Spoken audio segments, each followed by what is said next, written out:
الإمام علي زين العابدين بن الحسين السجاد عليهما السلام، إمام أهل البيت في عصره وزمانه. يوجد في هذا الجامع المبارك حجرة نزل فيها الإمام علي زين العابدين عندما أوتي به وأهل البيت بعد معركة كربلاء. الإمام علي زين العابدين بن الحسين خرج ذات يوم وهو متوجه إلى الكعبة. هذا الرجل كان يصلي 1000 ركعة في اليوم والليلة. لا تقول لي كيف وبحسبها بالدقيقة، ابدأ واظب على 11 ركعة صلاة الوتر ستبدأ تفهم هذا الكلام. هذا كلام عمل. دخل إلى المسجد وعليه السكينة والهدوء وصلى ودعا الله وعبد، ثم خرج. عند خروجه تلقاه رجل من الذين في نفوسهم شيء على أهل البيت والعياذ بالله، وهذا من النفاق. فلما رآه أمام الناس قال: أنت الذي يدعونك تدعى بزين العابدين؟ قال: نعم. قال: أنت شين العابدين. يقول لمن هذا الكلام؟ أنت الفاسق، أنت الفاجر، وأترى بكلام مقذع فاحش يخاطب به الإمام علي بن الحسين بن علي بن أبي طالب وفاطمة بنت رسول الله صلى الله عليه وسلم، إمام عصره وزمانه. فغضب بعض الناس الذين مروا وسمعوا الكلام، قال: دعوا الرجل يكمل.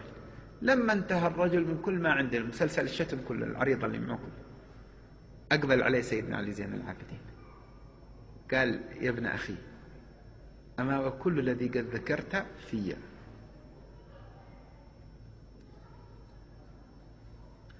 وما خفي عنك أعظم، ألك حاجة أقضيها لك تلقاء نصيحتك التي بذلتها لي؟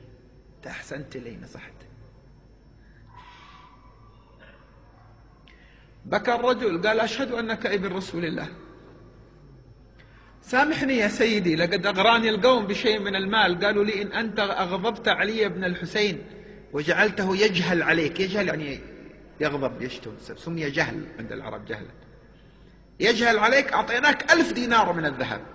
فتبسم مرة ثانية. تعرف تتبسم عندما يسيء إليك أحد؟ هذا أول شيء تعمله عمليا. كل ما يسيء إليك أحد تبسم في وجهه. مدة التبسم استحضر حالك مع الله، فكر ما الذي يرضي الله في الرد قبل أن ترد. تبسم مرة أخرى وقال: أهذه يعني بس على 1000 دينار؟ قال: نعم.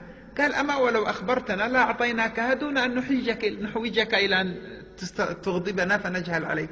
هل عندنا 1000 دينار؟ أعطوه 1000 دينار. سمعت؟ لا تقول ذاك علي بن الحسين الذي أعطاه يعطي. هذه أخلاق، هي إرث هذه الأمة، هي سمو المعاملة مع الله عز وجل. انظر كيف ادفع بالتي هي أحسن. ترجمت عملا. سيدنا علي زين العابدين دفعها بالتي هي أحسن. ماذا أثمرت؟ فإذا الذي بينك وبينه عداوة كأنه ولي حميم.